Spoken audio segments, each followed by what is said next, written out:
السلام علیکم ورحمۃ اللہ وبرکاتہ، نحمدہ ونصلی علی رسولہ الکریم، اما بعد فاعوذ باللہ من الشیطان الرجیم، بسم اللہ الرحمن الرحیم، رب اشرح لی صدری ویسر لی امری واحلل عقدۃ من لسانی یفقہوا قولی۔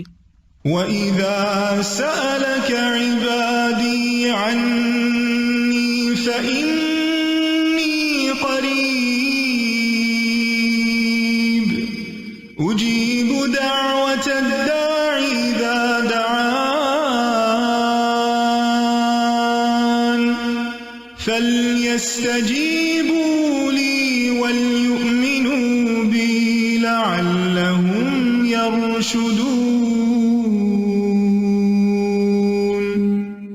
اور جب میرے بندے آپ سے میرے بارے میں سوال کریں تو کہہ دیجئے، بے شک میں قریب ہوں، میں پکارنے والے کی پکار کا جواب دیتا ہوں جب وہ مجھے پکارے۔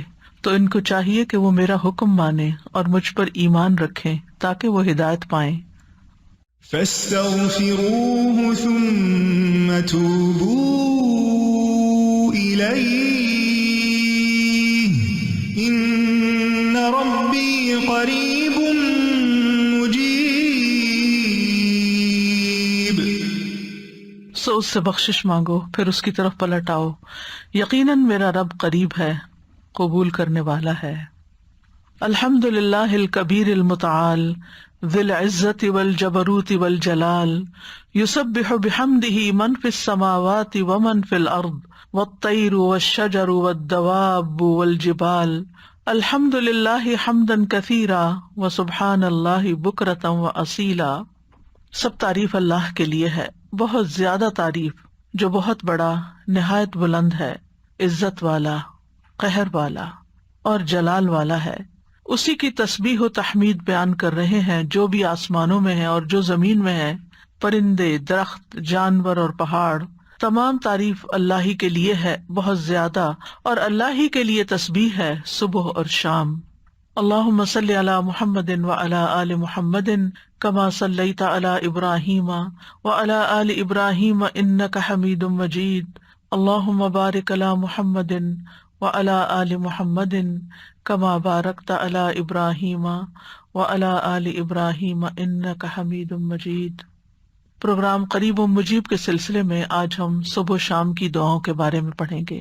ارشاد باری تعالیٰ ہے، یا ایھا الذین آمنوا اذکروا اللہ ذکرا کثیرا وسبحوہ بکرۃ واصیلا۔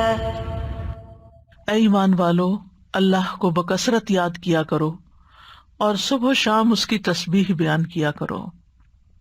اللہ سبحانہ وتعالیٰ اس آیت میں اہل ایمان کو حکم دے رہے ہیں کہ وہ اس کی حمد، تسبیح، تکبیر اور لا الہ الا اللہ کے ساتھ کثرت سے اس کا ذکر کیا کریں، یعنی اس کو بہت زیادہ یاد کیا کریں۔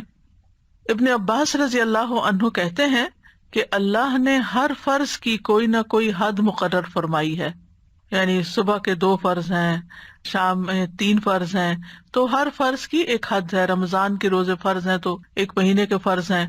پھر عذر کی حالت میں وہ بھی معاف ہے، یعنی اگر انسان کو کوئی حقیقی عذر پیش ہو تو اس سے بھی اللہ تعالیٰ درگزر کرتے ہیں، لیکن نہ اس کے ذکر کی کوئی حد ہے اور نہ وہ کسی عذر سے معاف ہوتا ہے، یعنی اگر غفلت برتو۔ ہاں عقل یا ہوش نہ رہے تو اور بات ہے۔ اللہ تعالیٰ فرماتے ہیں سورۃ النساء میں، فَاذْكُرُوا اللَّهَ قِيَامًا وَقُعُودًا وَعَلَىٰ جُنُوبِكُمْ، اللہ کا ذکر کرو کھڑے، بیٹھے، لیٹے، یعنی ہر حال میں اللہ کو یاد کرتے رہو۔ یعنی ہم نے یہ خود ساختہ پابندیاں لگائی ہوئی ہیں کہ اس کیفیت میں ذکر نہیں کرنا، یا لیٹ کے نہیں کرنا، ضرور بیٹھو، یا قبلے کی طرف رخ کر کے بیٹھو، یا باوضو ہو کے بیٹھو پھر ہی ذکر کر سکتے ہو۔ نہیں، ایسا کچھ نہیں، ہر حال میں اللہ کا ذکر کر سکتے ہو۔ نبی صلی اللہ علیہ وسلم کے بارے میں آتا ہے، کان یذکر اللہ فی کل احیانہ، کہ آپ اپنے ہر طرح کے حالات میں، ہر طرح کے اوقات میں اللہ کا ذکر کیا کرتے تھے۔ اور یہاں پر کیا فرمایا، وسبحوہ بکرۃ واصیلا، صبح اور شام، یعنی دن کے پہلے پہر اور دن کے پچھلے پہر اللہ کی تسبیح کرو، کیونکہ جب انسان ایسا کرتا ہے تو اللہ تعالیٰ کی رحمتیں آتی ہیں۔ فرشتے بھی اہل ایمان کے لیے دعائیں کرتے ہیں۔ هو الذی یصلی علیکم وملائکتہ، وہی ہے جو تم پر صلوات بھیجتا ہے اور اس کے فرشتے بھی۔ تو یہاں اہل ایمان کو خطاب ہے، یا ایھا الذین آمنوا، اے لوگو جو ایمان لائے ہو۔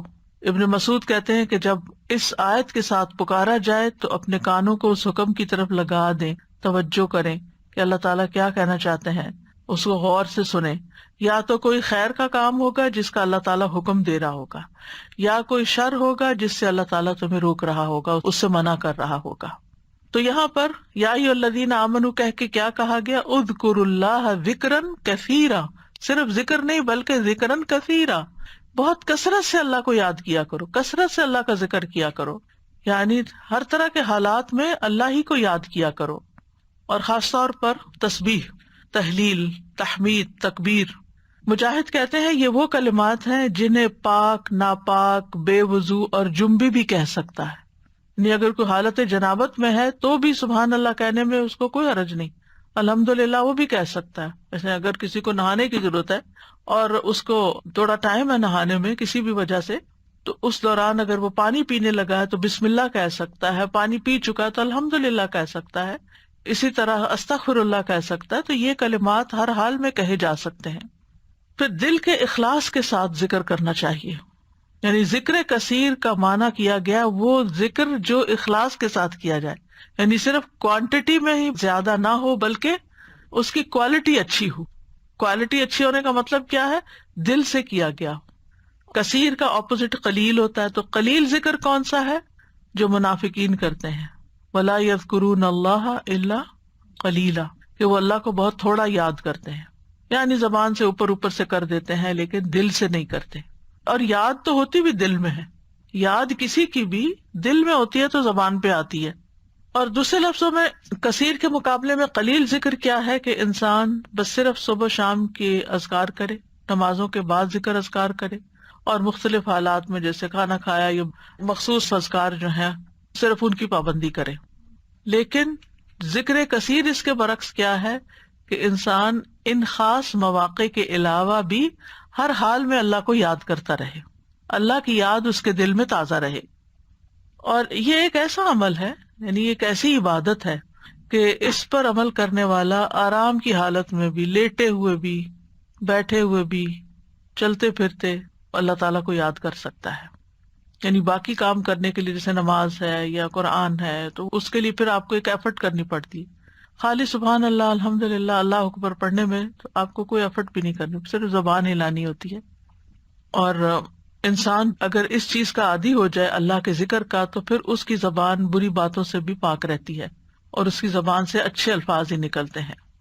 اور یہ جو ہم نے اپنے اوپر ایک ڈسپلن کے لیے پابندی لگائی تھی کہ کم از کم 100 دفعہ استغفار دن میں کرنی ہے، کم از کم 100 دفعہ سبحان اللہ پڑھنا، ٹھیک ہے، لیکن اس کا یہ مطلب نہیں کہ 100 دفعہ گنتی پوری ہوگی تو اب اس کے بعد کوئی پابندی لگ گئی ہے، آگے بس دروازہ بند ہے اور اس سے آگے نہیں جا سکتے۔ اتنا تو منیمم کریں ہی، یعنی اپنے آپ کو پابند کریں، کیونکہ جب انسان کسی بھی کام کے لیے اپنا ٹارگٹ سیٹ کر لیتا ہے نا کہ آج دن میں یہ کام میں نے اتنی دفعہ کرنا ہے، یا فلاں اور فلاں کام آپ کی ٹو ڈو لسٹ ہوتی ہے، تو آپ پھر اس کو چیک کرتے رہتے ہیں کہ ہاں یہ کام ہو گئے۔ اور اگر آپ نے کوئی ٹارگٹ نہیں سیٹ کیا ہوا، ہاں میں کروں گی، تو پھر وہ کام نہیں ہو پاتا۔ تو اس لیے انسان کو اپنے لیے ٹارگٹ رکھنے چاہیے، جتنے بھی آسانی سے رکھ سکے، 100 دفعہ 200 دفعہ کچھ بھی، لیکن اس کے علاوہ بھی کھلا بھی ضرور پڑھنا چاہیے، اور یہاں اسی کی طرف توجہ دلائی گئی ہے۔ امام ابو عمر ابن الصلاح سے پوچھا گیا کہ ذکر کی وہ کتنی مقدار ہے جس کو کرنے کے بعد انسان ان لوگوں میں شامل ہو جائے جو کثرت سے اللہ کا ذکر کرنے والے ہیں۔ قرآن مجید میں آتا نا، وَالذَّاكِرِينَ اللَّهَ كَثِيرًا وَالذَّاكِرَاتِ أَعَدَّ اللَّهُ لَهُم مَغْفِرَةً وَأَجْرًا عَظِيمًا، کہ جو بہت زیادہ اللہ کا ذکر کثرت سے کرتے ہیں، مرد ہیں عورتیں ہیں، اللہ نے ان کے لیے بہت بڑا اجر تیار کر رکھا ہے اور بخشش عطا کرے گا اس کو۔ یعنی وہ پھر کیا ہے، یعنی کتنا کریں کہ ہم ایسے خوش قسمت لوگوں میں شامل ہو جائیں۔ انہوں نے کہا کہ اگر وہ نبی صلی اللہ علیہ وسلم سے ثابت شدہ اذکار پر ہمیشگی کرتا ہے، ثابت شدہ یعنی جو پروون ہے، سنت میں موجود ہے، تو وہ ان لوگوں میں شمار ہوگا جو مرد اور عورتیں اللہ کا کثرت سے ذکر کرتے ہیں۔ وَسَبِّحُوهُ بُكْرَةً وَأَصِيلًا، اور اس کی تسبیح بیان کرو صبح اور شام۔ تسبیح کا مطلب ہے اللہ تعالیٰ کی ذات کو ان تمام صفات اور افعال سے پاک بیان کرنا جو اس کے لیے جائز نہیں، یعنی اللہ کو ہر عیب سے پاک بیان کرنا۔ اب دیکھیے کہ شیطان جو ہے نا وہ انسان کا دشمن ہے، اور شیطان انسان کے دل میں اللہ تعالیٰ کے بارے میں کوئی نہ کوئی بدگمانی ڈال دیتا ہے، کوئی نہ کوئی ایسے خیالات ڈال دیتا ہے کہ جو انسان کی عقل نہیں بھی مانتی اور اس کو پسند نہیں بھی آتے، لیکن وہ خیال گزر جاتے ہیں، آتے ہیں اور چلے جاتے ہیں، جن کو وسوسے کہا جاتا ہے، اور اس کا شکار ہر انسان ہوتا ہے کسی نہ کسی درجے پر۔ سورۃ قاف میں اللہ تعالیٰ فرماتے ہیں وَنَعْلَمُ مَا تُوَسْوِسُ بِهِ نَفْسُهُ، اور ہم جانتے ہیں جو اس کا نفس اس کو وسوسے ڈالتا ہے، انسان کے اندر جو اندر سے اٹھتے ہیں یا شیطان کی ڈالی ہوئی نجاست ہوتی۔ اب اس کا توڑ کیا ہو؟ کیا اب انسان پریشان ہو کے بیٹھا رہے؟ کچھ لوگ بے حد پریشان رہتے ہیں کہ ہمیں وسوسے آتے ہیں۔ وسوسے ہر ایک کو آتے ہیں، لیکن ان کا پیچھا نہیں کرنا چاہیے اور ان کو جھٹک دینا چاہیے۔ جیسے آپ کہیں سے گزر رہے، آپ کے کپڑوں پہ گرد و غبار پڑ گیا تو آپ کیا کرتے ہیں؟ جھٹک دیتے ہیں۔ بس وسوسوں کو جھٹکتے چلے جائیں، ان کو ٹھہرنے نہ دیں۔ دوسرا یہ ہے کہ اللہ سبحانہ تعالیٰ کی تسبیح بیان کریں کہ اللہ تعالیٰ یہ جو برے خیالات آتے ہیں آپ ان سب سے پاک ہیں، تو تسبیح اس کا علاج ہے، تسبیح اس کا اینٹیڈوٹ ہے۔ اور پھر خاص طور پر بکرتم و اصیلا، پہلے پہر اور پچھلے پہر، دن کے ابتدائی حصے میں اور دن کے پچھلے حصے میں۔ بکرا کا لفظ جو ہے یعنی عام طور پر علماء اس کو سورج نکلنے تک کے وقت کو بکرا کہتے ہیں، اس کو یوں ڈیفائن کیا گیا۔ اور اصیلا جو ہے عصر اور مغرب کا درمیانی وقت ہے، یعنی قبل طلوع الشمس و قبل غروبها، سورج نکلنے سے پہلے اور سورج غروب ہونے سے پہلے کا وقت جو ہے یہ اذکار کا وقت ہے۔ اور سبحوہ میں بعض علماء نے سبحہ کا مطلب یہاں نماز فجر اور نماز عصر بھی لیا ہے۔ تو ذکر کے بعد تسبیح کو خاص طور پر الگ سے بیان کیا گیا۔ دیکھیں آیت کے پہلے حصے میں کیا ہے، اذکروا اللہ ذکرا کثیرا، کثرت سے ذکر کرو، تسبیح اس کے اندر شامل ہے، لیکن پھر اس کو الگ سے بیان کیا گیا وسبحوہ، یعنی تسبیح کرو، اس لیے کہ باقی اذکار پر اس کی فضیلت ہے، یعنی تسبیح کی خاص فضیلت ہے۔ یعنی کچھ ذکر ہوتے ہیں نا کہ جس میں انسان اللہ تعالیٰ کو یاد کرتا ہے، اللہ تعالیٰ کی بڑائی بیان کرتا ہے، اللہ تعالیٰ کی تعریف بیان کرتا ہے، وہ بھی بہت اچھی بات ہے۔ اور کچھ ذکر ایسے ہیں کہ جن میں انسان اللہ تعالیٰ کو ہر عیب سے پاک قرار دیتا ہے، تو تعریف مکمل ہی نہیں ہوتی، ذکر مکمل ہی نہیں ہوتا جب تک آپ تسبیح نہ کریں، تو تسبیح اس کا ایک لازمی حصہ ہے۔ اور پھر خاص طور پر اس لیے بھی کہ جیسے یعنی صبح شام وقت بھی بتا دیا گیا کہ تسبیح کا زیادہ اچھا وقت جو ہے یا مناسب وقت صبح اور شام ہے، کیونکہ یہ اوقات اپنے اندر ایک خاص فضیلت رکھتے ہیں۔ صبح کا وقت یہ برکت کا وقت ہے، اور والعصر، عصر کے وقت یہ اللہ نے قسم کھائی ہے، ادھر فجر کی والفجر ولیال عشر، اور ادھر عصر کی والعصر ان الانسان لفی خسر۔ وہاں پر انسان کو ایک دن مل رہا ہوتا ہے اور عصر کے وقت دن ہاتھ سے جا رہا ہوتا ہے، انسان خسارے میں پڑ رہا ہوتا ہے، لوز کر رہا ہوتا ہے، ایک چیز ہاتھ سے چھٹ رہی ہوتی ہے۔ تو جس وقت کوئی نعمت مل رہی ہے اس وقت بھی اللہ کو یاد کرو، اور جس وقت کوئی نعمت جا رہی ہے اس وقت بھی خاص طور پر اللہ کو یاد کرو۔ ان اوقات میں اگر انسان اللہ تعالیٰ کو یاد کرتا ہے تو پھر ڈپریشن کا شکار نہیں ہوتا۔ یہ ذکر اس کے دل کو اسٹرینتھن کرتا ہے، اس کو قوت عطا کرتا ہے۔ اور یہ دو اوقات جو ہوتے ہیں ان میں ذکر تھوڑا سا مشکل بھی ہوتا ہے، کیونکہ آپ دیکھیں کہ فجر کی نماز پڑھنے کے بعد جو نیند کا آپ کے اوپر، خاص طور پہ راتیں آج کل بہت چھوٹی ہیں، تو اس وقت اپنے آپ کو روک کر رکھنا اور بٹھا کر، خاص طور پر اگر آپ کو اشراق پڑھنے کی عادت ہے تو وہ سارا وقت یعنی آپ اسٹرگل کر رہے ہوتے ہیں کہ سوتے جاگتے گزار رہے ہوتے ہیں کہ آپ سوئے نہیں اس وقت، کیونکہ بہت زیادہ برکت کا وقت ہے۔ یعنی کوئی معمولی اجر ہے کہ پورے حج اور عمرے کا ثواب اگر انسان فجر کی نماز پڑھ کے اپنی جگہ پہ بیٹھا رہے اور ذکر اذکار کرتا رہے اور پھر سورج نکلے اور پھر 2 رکعت پڑھ لے تو اتنا زیادہ اجر و ثواب۔ تو یہ اجر و ثواب ایسے مفت میں نہیں ملتا، اللہ تعالیٰ کو پتا تھا کہ یہ وقت بندوں پہ کتنا بھاری ہوگا۔ اور اسی طرح عصر کا وقت کام کاج کا وقت ہوتا ہے، دن جا رہا ہوتا ہے، انسان اپنے کام سمیٹ رہا ہوتا ہے، جیسے خاص طور پر جو لوگ جابس پر ہوتے ہیں یا بزنس میں ہوتے ہیں تو وہ آفٹرنون میں یعنی پھر تھکان کا شکار ہو جاتے ہیں سارا دن کام کرنے کے بعد، تو کچھ لوگ اس وقت آرام کرنے لگتے ہیں، تو وہ وقت بھی بڑا قیمتی وقت ہے۔ لیکن یاد رکھیے کہ ان افضل اوقات کے علاوہ سارا دن بھی اور کسی بھی وقت ذکر کرنا باعث فضیلت ہے۔ اور اللہ تعالیٰ نے تو ہمیں پیدا ہی اپنی عبادت کے لیے کیا ہے، تو عبادت کی کچھ خاص شکلیں ہیں اور کچھ خاص طریقے ہیں اور کچھ عمومی چیزیں ہیں جو انسان کا ہر وقت عبادت میں شامل کر سکتی ہیں. وما خلقت الجن والانس الا لیعبدون. امام نووی کہتے ہیں کہ اس آیت سے پتہ چلا کہ بندے کی افضل حالت وہ ہے جب وہ اپنے رب کا ذکر کر رہا ہوتا ہے اور وہ ان اذکار میں مصروف ہوتا ہے جو رسول اللہ صلی اللہ علیہ وسلم سے وارد ہوئے، یعنی جو آپ نے بتائے ہیں یا آپ نے کیے ہیں، اور اس طرح انسان اپنی زندگی کا مقصد پورا کر رہا ہوتا ہے. اس کے علاوہ ہم دیکھتے ہیں کہ تمام مخلوقات اللہ کا ذکر کرتی ہیں. تسبح لہ السماوات السبع، ساتوں آسمان اللہ کی تسبیح بیان کرتے ہیں. کبھی ہمیں خیال نہیں آیا آسمان کی طرف دیکھتے ہوئے کہ یہ تسبیح کر رہا ہے، اور یہ نہیں، ساتوں کے ساتوں کر رہے ہیں. والارض، یہ زمین جس پہ ہم چلتے ہیں، جس پہ ہم چیزیں اگاتے ہیں اور جس پہ گھر بناتے ہیں، یہ زمین بھی اللہ کی تسبیح بیان کرتی ہے.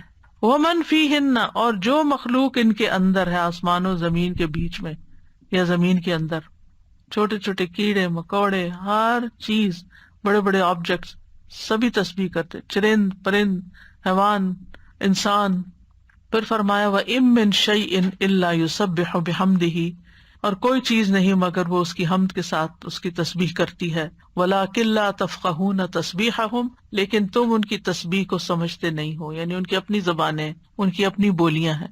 إِنَّهُ كَانَ حَلِيمًا غَفُورًا، بے شک وہ ہمیشہ سے بے حد بردبار، نہایت بخشنے والا ہے. داؤد علیہ السلام کے بارے میں ہم جانتے ہیں کہ ان کے ساتھ پرندے اور پہاڑ تسبیح کیا کرتے تھے. وَسَخَّرْنَا مَعَ دَاوُودَ الْجِبَالَ يُسَبِّحْنَ وَالطَّيْرَ، ہم نے داؤد کے ساتھ پہاڑوں کو مسخر کیا جو تسبیح کرتے تھے. فرشتے تسبیح کرتے ہیں.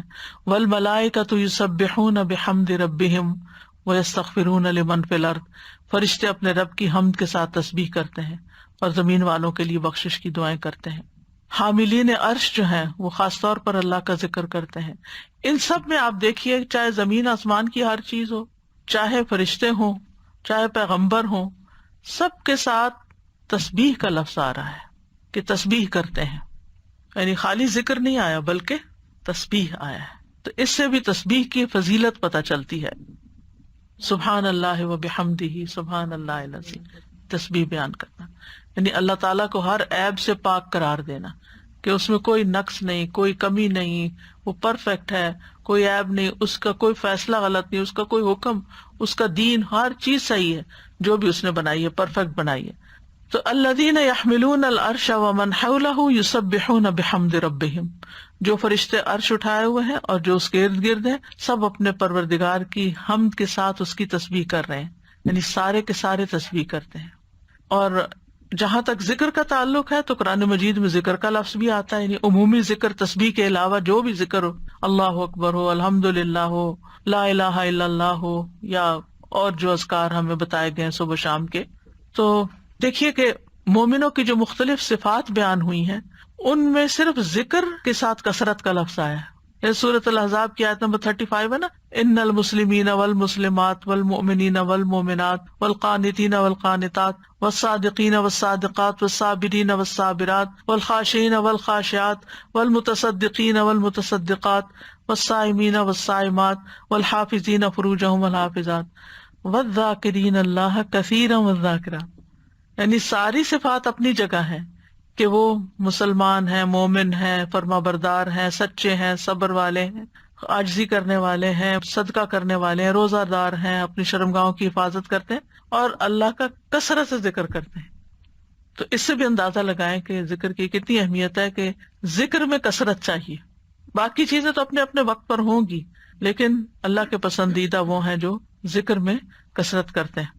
جیسا کہ سورۃ آل عمران میں آتا ہے، الذین یذکرون اللہ قیاما وقعودا وعلی جنوبہم، جو اللہ کو یاد کرتے رہتے ہیں کھڑے بھی، یعنی کچھ کام ہم کھڑے ہو کے کرتے ہیں، کھڑے ہو کے تھک جاتے ہیں تو وقعودا بیٹھ جاتے ہیں اور پھر لیٹ جاتے ہیں. تو چاہے کھڑے ہوں، چاہے بیٹھے ہوں، چاہے لیٹے ہوں، وہ ذکر نہیں چھوڑتے، ہر حال میں ذکر کرتے رہتے ہیں. یہ ان کی صفت ہے، یعنی ذکر کے لیے صرف کوئی وقت یا جگہ مخصوص نہیں ہے بلکہ ہر حال میں. اور پھر جو اس کا اجر ہے، نبی صلی اللہ علیہ وسلم فرمایا، کیا میں تمہیں تمہارا بہترین عمل نہ بتاؤں جو تمہارے مالک کے نزدیک اچھا اور پاکیزہ عمل ہے اور تمہارے درجات میں سب سے زیادہ بلند ہے؟ سونا چاندی کے خرچ کرنے سے بہتر ہے، اللہ کی راہ میں جہاد کرتے ہوئے تمہارے کفار کی گردنیں مارنے اور ان کے تمہاری گردنیں مارنے سے بھی افضل ہے. صحابہ نے عرض کیا کیوں نہیں؟ آپ نے فرمایا اللہ تعالیٰ کا ذکر. یعنی بعض اوقات انسان سوچتا ہے نا کہ میں تو کچھ کر نہیں پا رہا، لوگ تو بڑے بڑے نیکی کے کام کر جاتے ہیں، اتنے مالدار ہیں، وہ اتنا صدقہ خیرات کرتے ہیں. خاص طور پر انسان جب ایسی چیریٹیز کے بارے میں سنتا ہے جو لوگ بہت آگے بہت بڑے بڑے کام کرتے ہیں، تو انسان سوچتا ہے کہ میرے پاس تو کچھ ہے ہی نہیں کرنے کے لیے، میں تو ان کے برابر کبھی آ ہی نہیں سکتا. کچھ لوگ ہر سال حج عمرے پہ چلے جاتے ہیں، انسان سوچتا ہے میں تو یہ بھی نہیں کر سکتا. اسی طرح کچھ لوگ اور بڑے بڑے کام کر رہے ہوتے ہیں، خدمت خلق کے بڑے کام کر رہے ہوتے ہیں. آپ کبھی کبھی پڑھتے ہیں نا کہ مخصوص شخصیات کے بارے میں، اس نے اتنے ہزار لوگوں کو مسلمان کیا، انسان سر پکڑ کے بیٹھ جاتا ہے کہ ہم نے تو ایک کو بھی نہیں شاید کیا. تو اسی طرح فلاں شخص نے اتنے 100 مسجدیں افریقہ میں بنوا دی، کہتے ہم نے کیا کیا. تو اپنا بہت ہی چھوٹا لگتا ہے بھی چھوٹا، ایسا کچھ نہیں. لیکن اس وقت کیا چیز انسان کو حوصلہ دلاتی ہے کہ پھر اگر ہمارے یہ وسائل نہیں ہیں یا ہم یہ نہیں کر سکے، خواہ ہماری طلب تھی کہ ہم یہ کر سکیں. کچھ کام ہوتے ہیں جو انسان کے ڈریمز ہوتے ہیں، کاش میں زندگی میں یہ کر لوں، لیکن پھر بھی نہیں، حالات اجازت دیتے، وسائل نہیں ہوتے. لیکن ذکر کر کے آپ ان ساری چیزوں سے آگے نکل سکتے ہیں، کیونکہ جو لوگ بڑے بڑے کام کرتے ہیں ان کے ساتھ بڑے خطرات بھی ہوتے ہیں کہ کبھی کسی وقت دل میں ریاکاری آ جائے، کسی وقت دل میں تکبر آ جائے، لوگ تعریف کر کر کے دماغ خراب کر دیں. تو جو چپکے سے بیٹھ کے کہیں نہ کہیں اپنے کام کاج میں لگا ہوا ذکر کر رہا ہے، اس کا تو کسی کو پتہ ہی نہیں کہ وہ کیا کر رہا ہے، وہ کتنے خزانے جمع کر رہا ہے. تو اس لیے جو چیز ہمارے ہاتھ میں ہے ہم اس کو تو گریب کریں، اس اپرچونٹی کو تو نہ جانے دیں، اس وقت کو تو نہ ضائع کریں. اس میں تو ہمارا کچھ بھی خرچ نہیں ہوتا. اور نبی صلی اللہ علیہ وسلم نے یہ بھی فرمایا، صحیح مسلم میں ہے، سبق المفردون قالوا وما المفردون یا رسول اللہ قال الذاکرون اللہ کثیرا والذاکرات. اچھا یہاں نوٹ کریں کہ ذکر کرنے والوں میں عورتوں کے نام بھی ساتھ ساتھ ہیں، کہ یہ صرف مردوں کے لیے نہیں ہے، عورتیں بھی اس میں شامل ہیں. نبی صلی اللہ علیہ وسلم نے فرمایا مفردون سبقت لے گئے، آگے چلے گئے، سابقون بن گئے. صحابہ نے پوچھا اللہ کے رسول مفردون کون ہے؟ آپ نے فرمایا اللہ کا بہت زیادہ ذکر کرنے والے مرد اور عورتیں، یہ مفردون ہیں جو اللہ کے قریب ہو گئے. تو ذکر ایک ایسی چیز ہے کہ جو انسان کو اللہ کا قرب عطا کرتا ہے، اور بھی بے شمار فائدے ہیں. جہاں تک صبح شام کے اذکار کا تعلق ہے تو سورۃ غافر میں آتا ہے، نبی صلی اللہ علیہ وسلم کو ارشاد ہے وَسَبِّحْ بِحَمْدِ رَبِّكَ بِالْعَشِيِّ وَالْإِبْكَارِ، اور صبح اور شام اپنے رب کی حمد کے ساتھ اس کی تسبیح کیجیے. یہ ڈائریکٹ حکم ہے. جو پہلے آیت میں نے آپ کو سنوائی تھی اس میں بھی حکم ہے صبح شام کا، اور یہاں بھی ابکار کا لفظ ہے، وہاں بکرا کا ہے، یہاں ابکار کا لفظ ہے، عشی والابکار، یعنی روٹ ایک ہی ہے لیکن تھوڑا سا تبدیل ہو گیا ہے. سورۃ طٰہٰ میں بھی آتا ہے فاصبر علی ما یقولون وسبح بحمد ربک قبل طلوع الشمس وقبل غروبها ومن آناء اللیل فسبح واطراف النہار لعلک ترضی. سو ان باتوں پہ صبر کیجیے جو وہ کہہ رہے ہیں، اور سورج طلوع ہونے سے پہلے اور اس کے غروب ہونے سے پہلے اپنے رب کی حمد کے ساتھ تسبیح کیجیے. تو تسبیح کا خاص وقت جو ہے، ویسے تو سارا دن کر سکتے ہیں، خاص اوقات یہ بتائے جا رہے ہیں جو قرآن میں خود بتا دیے گئے. اور رات کے کچھ اوقات میں بھی بس اس کی تسبیح کیجیے. رات کے کچھ اوقات میں، جیسے حضرت فاطمہ رضی اللہ تعالیٰ عنہا کو نبی صلی اللہ علیہ وسلم نے تھکاوٹ کا علاج کیا بتایا تھا؟ تسبیحات. تو اپنا آخری کام تسبیح کیا کیجیے. نبی صلی اللہ علیہ وسلم خود بھی یعنی جب تک نیند نہیں آتی تھی تسبیح ہی کیا کرتے تھے. اور رات کے کچھ اوقات میں بھی بس تسبیح کیجیے، اور دن کے کناروں میں، تاکہ آپ خوش ہو جائیں. تو اس سے کیا پتہ چلتا ہے؟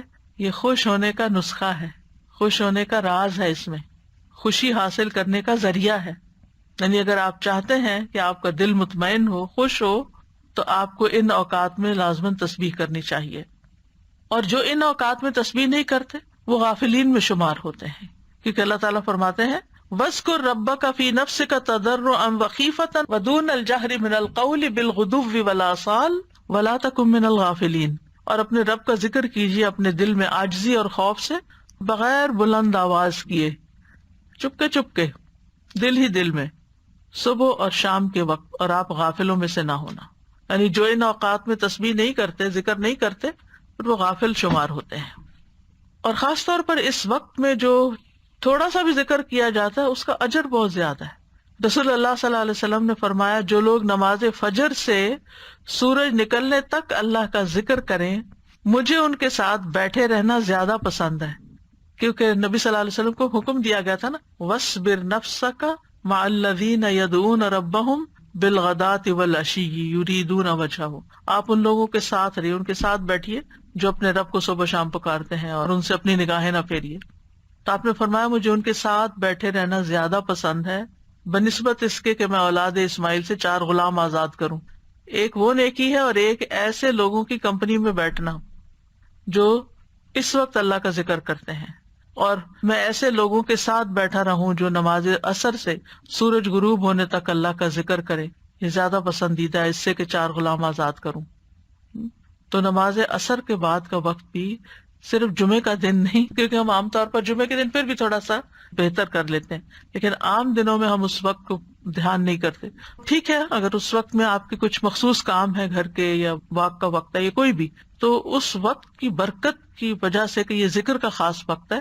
اور آپ نے یہ بھی دیکھا ہوگا کہ پرندے بھی صبح کے وقت سورج نکلنے تک چہچہا رہے ہوتے ہیں، اور پھر اس کے بعد جب چڑیا اپنے گھونسلوں کو جاتی ہیں اور جو ہی سورج غروب ہو جاتا ہے تو خاموشی سے سونے لگتی ہیں۔ تو یہ اوقات بھی یعنی ایک نیچرل تسبیح کے اوقات ہیں۔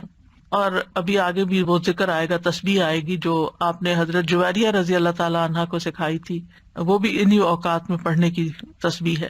اور صبح کے وقت ذکر کرنے سے شیطان کی گرہیں کھل جاتی ہیں انسان سے۔ جب انسان صبح کے وقت اٹھتا ہے اور پھر وضو کرتا ہے، نماز پڑھ لیتا ہے، ذکر کر لیتا ہے، تو حشاش بشاش خوش مزاج ہوتا ہے، ورنہ سستی ہوتی ہے اس کو۔ پھر اسی طرح یہ ہے، رسول اللہ صلی اللہ علیہ وسلم نے فرمایا بنی آدم کے ہر انسان کو 360 جوڑوں پر پیدا کیا گیا ہے، اس کے جسم میں 360 جوڑ لگے ہوئے ہیں۔ پس جو شخص اللہ اکبر، الحمدللہ، لا الہ الا اللہ، سبحان اللہ، استغفر اللہ کہے، لوگوں کے راستے سے پتھر یا کانٹا یا ہڈی ہٹا دے، یا نیکی کا حکم دے یا برائی سے روکے، تو یہ اس کے 360 جوڑوں کے شمار کے برابر ہے۔ اور وہ اس دن جب شام کرے گا تو اپنے نفس کو جہنم کی آگ سے دور کر لے گا۔ یعنی جو اپنے جوڑوں کا صدقہ روزانہ نکال لیتا ہے، اور یہاں مالی صدقے کے بارے میں بات نہیں ہو رہی، یہاں اذکار کی بات ہو رہی ہے خاص طور پر، یا کچھ کام ہے جس سے دوسروں کی تکلیف ہٹانا مقصود ہے، تو انسان اپنے آپ کو جہنم کی آگ سے آزاد کر لیتا ہے۔ ابن عثیمین کہتے ہیں کہ صبح و شام کی اذکار اپنے پڑھنے والوں کے لیے اس قدر وسیع عظیم فوائد اور برکات پر مشتمل ہے کہ ان کا احاطہ نہیں کیا جا سکتا، ان کو بیان نہیں کیا جا سکتا۔ ان میں سے کچھ فائدے جیسے دل اور روح کی غذا ہیں ان اوقات کے اذکار، انسان کے دل کو سکینت ایک نصیب ہوتی ہے، ٹھہر جاتا ہے دل، ایک راحت محسوس ہوتی ہے، ایک مسرت محسوس ہوتی ہے۔ پھر اسی طرح دنیا اور آخرت میں امن اور سلامتی کا ذریعہ ہے، دنیا اور آخرت میں سلامتی کا ذریعہ ہے، کیونکہ پروٹیکشن کی دعائیں ہیں، اس میں حفاظت کی دعائیں ہیں۔ پھر خیر و برکات کے دروازے کھولنے کا سبب ہے۔ پھر چوتھی چیز ہے اجر و ثواب کے حصول کا ذریعہ ہے، یعنی بہت زیادہ اجر و ثواب ہے ان اوقات میں اذکار کا۔ پھر پانچویں چیز ہے شر کے واقع ہونے سے پہلے، یعنی کسی تکلیف کے آنے سے پہلے اور واقع ہونے کے بعد اسے ہٹانے کا ذریعہ ہے۔ ویسے بھی نبی صلی اللہ علیہ وسلم نے فرمایا نا، دعا اس مصیبت میں بھی فائدہ دیتی ہے جو واقع ہو چکی ہے، اور اس میں بھی فائدہ دیتی ہے جو ابھی واقع نہیں ہوئی، جو ابھی مصیبت نہیں آئی۔ اے اللہ کے بندو دعا کو لازم کر لو۔ تو یہ صبح شام کی دعائیں ہی ہیں ایک طرح سے ان میں زیادہ تر۔ پھر ان اذکار میں انسان اللہ کی نعمتوں اور مہربانیوں کا اعتراف کرتا ہے، یعنی صبح شام کے اذکار جو ہے یہ اللہ کی پے در پے نعمتوں کا اعتراف ہے۔ جیسے سید الاستغفار میں کہتا ہے نا، ابو لک بنعمتک علیہ، کہ اللہ جو تیری نعمتیں مجھ پر ہیں میں ان کا اقرار کرتا ہوں، اکنالج کرتا ہوں۔ اللہ تعالیٰ کی مہربانیوں اور اس کے احسان پر اس کا شکر ادا کرنا ہے۔ پھر ساتویں چیز یہ ہے کہ رب کے سامنے فقر اور عاجزی کا اظہار ہے کہ میں تو اس سے بے نیاز نہیں ہوں، تیری ہی پروٹیکشن چاہتا ہوں، تیری طرف رجوع کرتا ہوں۔ پھر آٹھویں چیز یہ ہے کہ یہ بندے کی اصلاح کے اسباب میں سے ہے، اور خاص طور پر دل کی اصلاح۔ اور دل کی اصلاح ہو نہیں سکتی جب تک دل میں اللہ کی محبت یا اللہ کے لیے محبت اور اللہ کی تعظیم اور اللہ کی بڑائی اور اللہ تعالیٰ کے پاورفل ہونے اور اس کے سارے جو اسماء و صفات ہیں ان پر یقین نہ ہو، اس وقت تک اللہ کی بڑائی دل میں نہیں آتی۔ ابن عباس کہتے ہیں کہ جو شخص صبح شام کے اذکار پر حفاظت کرے، سچائی، ایمان اور اللہ پر بھروسہ اور اعتماد کرتے ہوئے یہ اذکار کرے، اور یہ دعائیں جن معنی پر دلالت کرتی ہوں ان کے لیے انسان کا سینہ کھلا ہوا ہو، تو یہ سے جادو اور دیگر مصیبتوں کے واقع ہونے سے پہلے ان کے شر سے بچانے کا سب سے بڑا سبب ہے، اور تکلیف واقع ہو جائے تو ان کو ہٹانے کا بھی سب سے بڑا سبب ہے، یعنی ان کو چھوڑنا نہیں چاہیے۔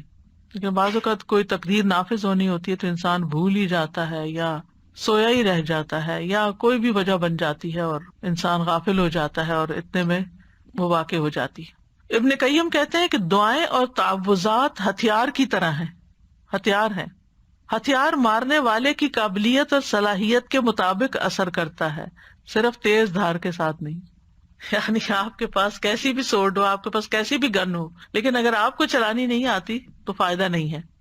جب ہتھیار کامل ہو اور اس میں عیب نہ ہو، اور وہ بازو طاقتور ہو جو ہتھیار چلاتا ہے، اور رکاوٹ نہ پائی جاتی ہو، تو اس ہتھیار کے ساتھ دشمن کے لیے تاثیر واقع ہوگی اور وہ دشمن کو بھگا دے گا، زخمی کر دے گا۔ اگر ان چیزوں میں سے کسی میں کوئی کمی ہو جائے تو تاثیر بھی کم ہو جائے گی۔ کون کون سی چیزیں؟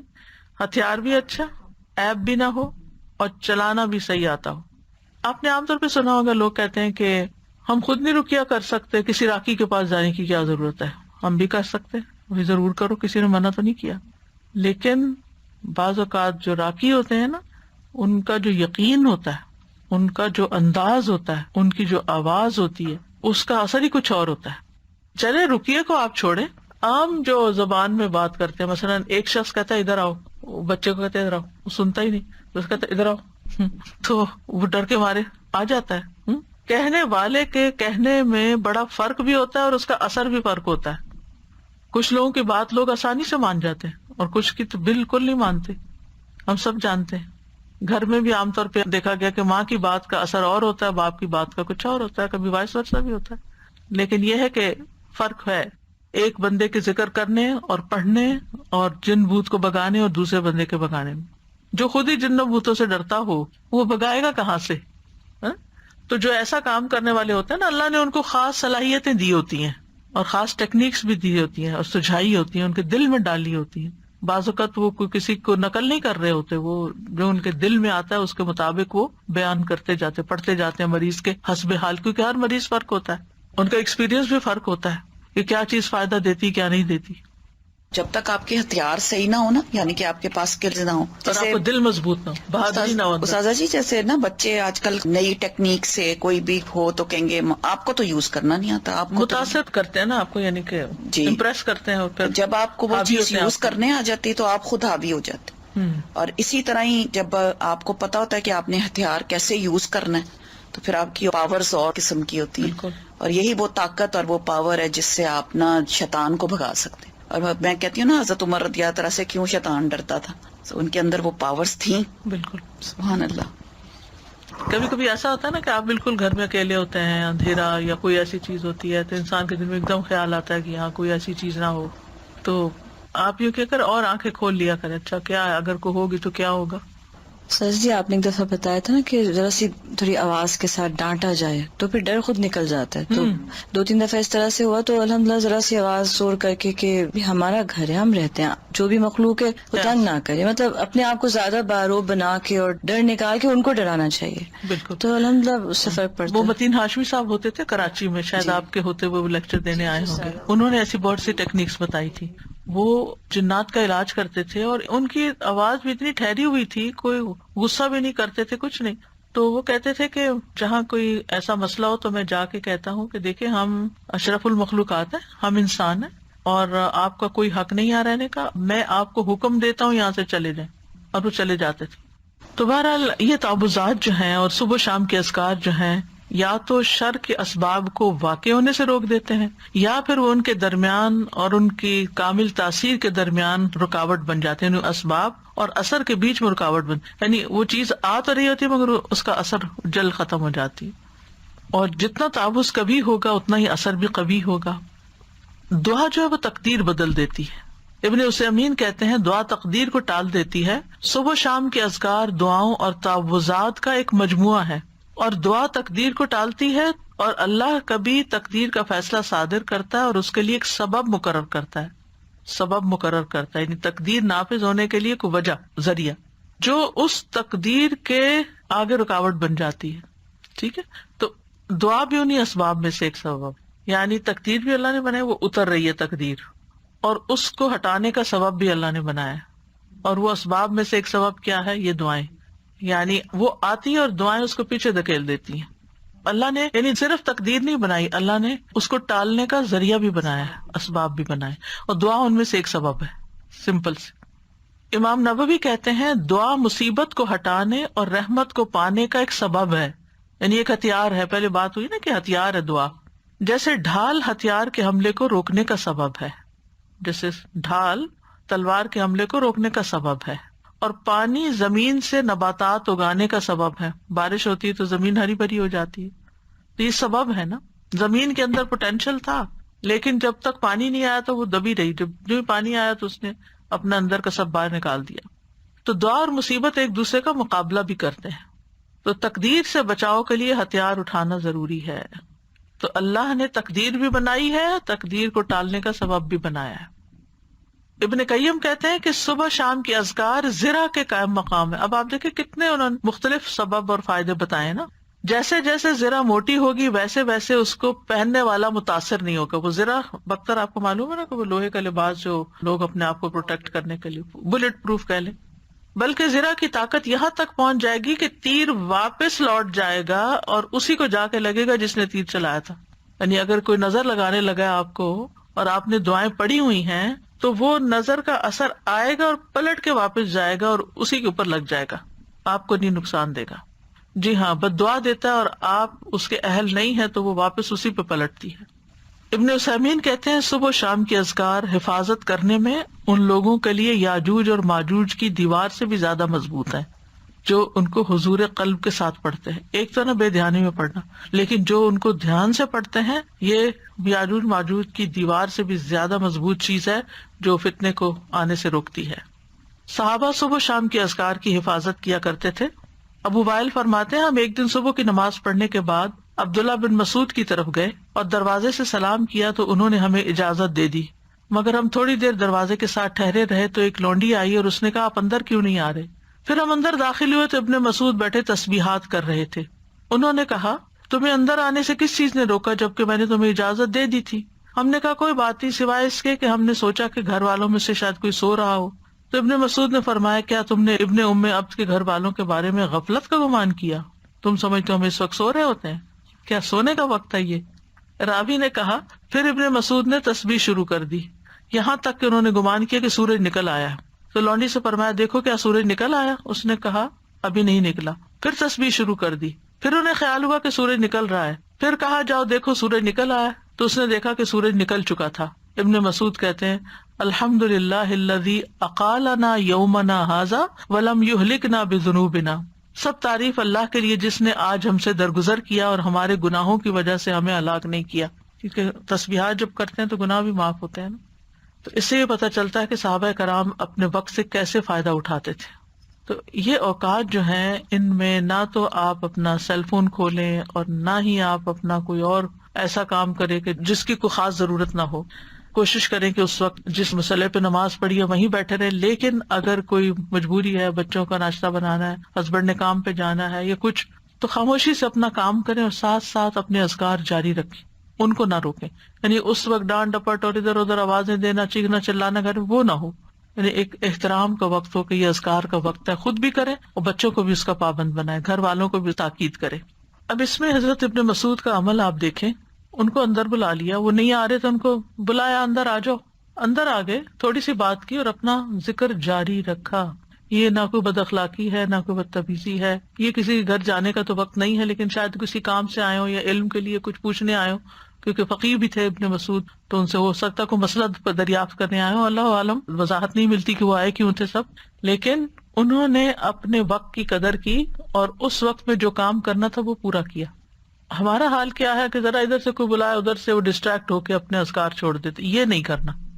یعنی بچوں کو بھی پتا ہونا چاہیے کہ اس وقت کچھ پڑھ رہے ہیں. یعنی اشارے سے سبحوہ بکرۃ واسیلا اشارہ کر دے اور 2-4 دفعہ کریں کہ بچوں کو پتا ہوگا کہ یہ وقت اماں جو ہے وہ ذکر کرتی ہیں، بات نہیں کرتی، تو مجھے ویٹ کرنا ہے.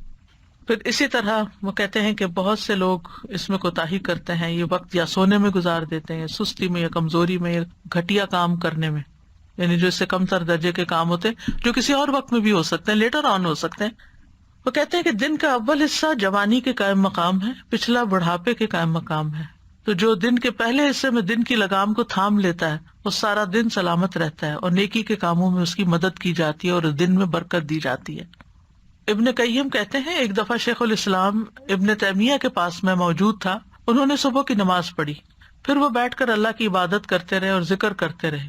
تقریباً آدھا دن گزر گیا، میری طرف دیکھا اور کہا یہ میرا ناشتہ ہے، اگر میں یہ غذا نہ کھاؤں تو میری قوت ساکت ہو جائے، کچھ کر نہ سکوں۔ آپ کو پتا 35 جلدوں میں انہوں نے لکھا ہے فتاوا، ان کے فتاوا کو اکٹھا کیا گیا، پوری شیلف بھر جاتی ہے، بلکہ اس سے بھی بچ جاتی ہے، کتابیں دوسری شیلف میں رکھنی پڑتی ہیں۔ تو ہم سوچئے کہ اتنے بڑے بڑے کام لوگ کس طرح کر جاتے تھے اللہ کی مدد کے ساتھ، اور اللہ کی مدد اللہ کے ذکر کے ساتھ آتی ہے، اور خاص طور پر فجر کے بعد سونے کو جو ناپسند کرنا، کیونکہ وہ برکت کا وقت ہوتا تھا۔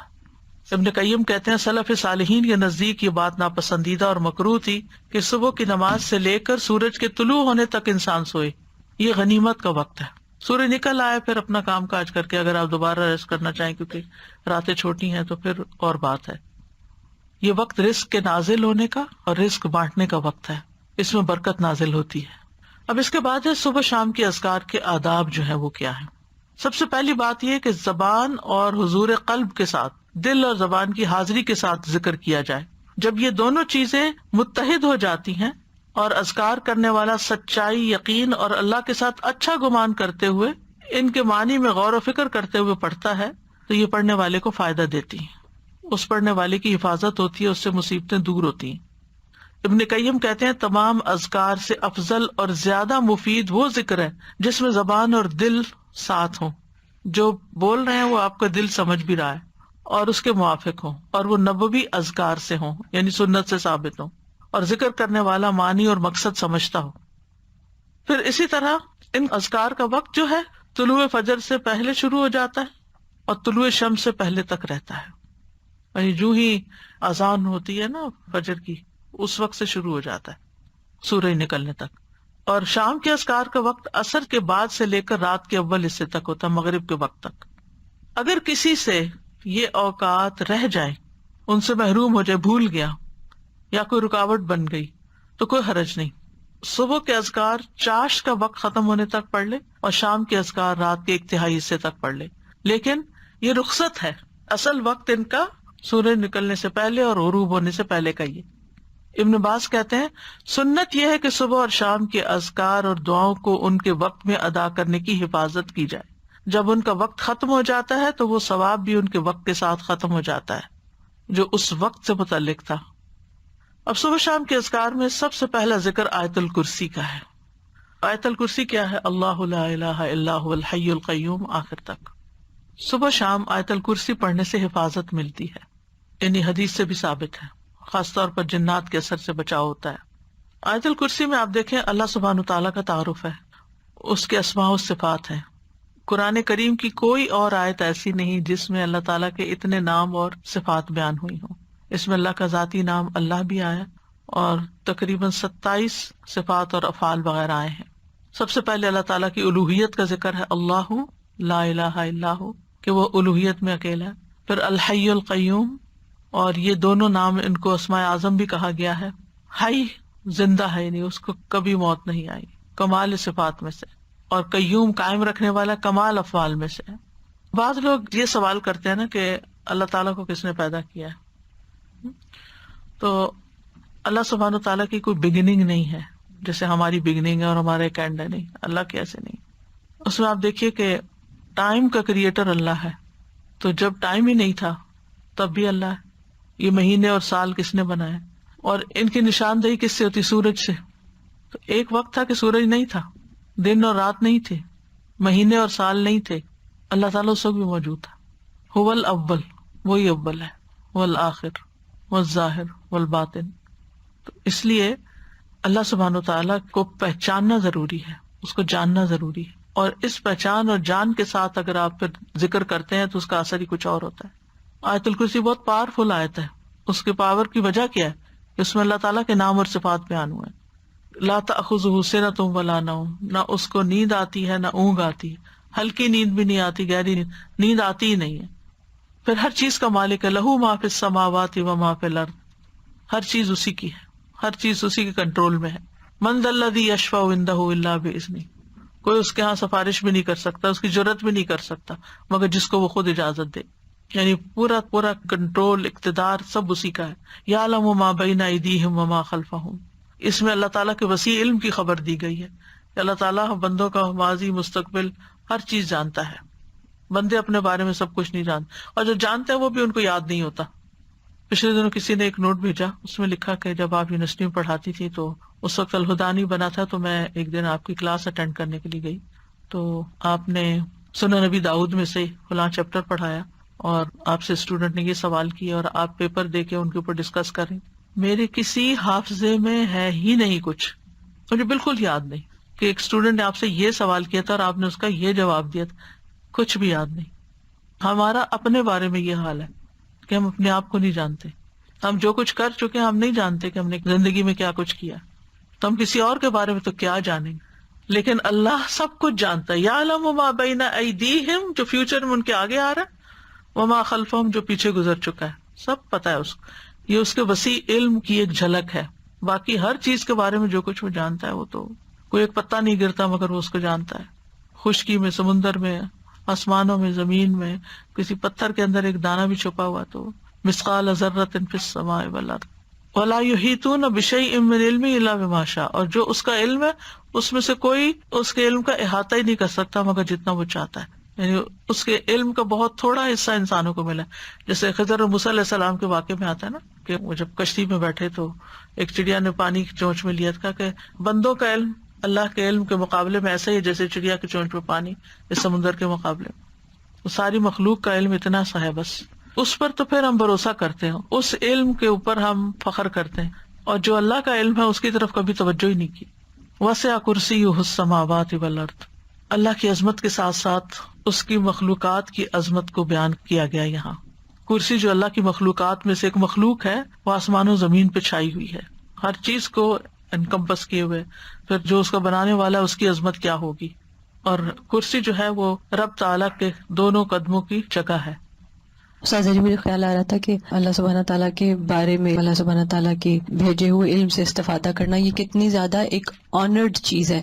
تو ہم خود بھی اس آنر کو آنر نہیں کرتے، کیونکہ آپ دیکھیں کہ کوئی سمر سے یا کوئی پچھلے سال سے آپ کسی سے ملتے ہیں، لوگ کہتے ہیں اچھا ہم یہ فلاں یونیورسٹی کا یا آن لائن کورس کیا یا ہم نے یہ کیا یا ہم یہ کیا. تو آپ کیا کریں؟ نہیں، ہم تو بس لسنر بن کے یہاں کلاس اٹینڈ کر رہے ہوتے ہیں. We don't even honour this knowledge that has come from اللہ سبحانہ تعالیٰ کمپیئر ٹو کہ ایک چھوٹا سا کوئی سرٹیفکیٹ کورس، کوئی ٹیک کا کوئی کچھ کر دیا. ٹھیک ہے وہ بھی علم نافع ہوگا، لیکن اس کا فائدہ سامنے نظر آ رہا ہے نا، اس کا فائدہ جمع ہو رہا ہے، ابھی نظر نہیں آ رہا. جی تو بس یہ ہماری ویکنس ہوتی ہے کہ جو چیز ہمیں نظر آتی ہے ہم اس کو زیادہ ویلیو کرتے ہیں بنسبت اس کے کہ جو نظر نہیں آتی. سادہ جی پڑھنے اور نہ پڑھنے میں بھی بہت فرق نظر آتا ہے کہ جس دن نہیں پڑھتے، جس دن نہیں اٹینڈ کرتے، آن لائن ہوتے ہیں اور آن کیمپس ہوتے ہیں، اس کا بھی بہت فرق نظر آتا ہے. آپ کو روشنی ایسی ملتی ہے اور جس دن آپ نہیں پڑھتے اس دن آپ کو اندھیرا سا، سستی سی. And there are so many things I can tell. جیسے سورج نکلنے والا دن اور بادلوں والا دن ہوتا ہے نا، بالکل ایسا ہوتے تو دونوں دن ہیں. ولا یعودہ حفظہما، اور ان دونوں کی حفاظت اللہ تعالیٰ کو تھکاتی نہیں، بوجھل نہیں کرتی.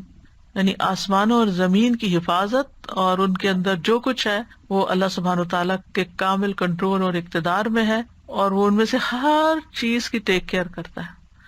دیکھیں ہم اپنی کیپیسٹی میں سب بات سمجھنے کے لیے ایک چھوٹا سا بھی کام ہمارے ذمہ ہوتا ہے نا، گھر کا ایک چھوٹا سا کام، تو وہ بھی کر کے تھک جاتے ہیں. کون سا کام ایسا ہے جسے آپ کر کے تھکے نہ ہو نا؟ کلیننگ ہے یا کوکنگ ہے، کچھ بھی ہے، کوئی بھی زندگی میں کام ہوتے ہیں. بچوں کی ٹیک کیئر کرنا ہے، پڑھنا ہے، ہر کام کر کے ہمیں ریسٹ چاہیے ہوتا ہے، ہمیں تھکاوٹ ہو جاتی.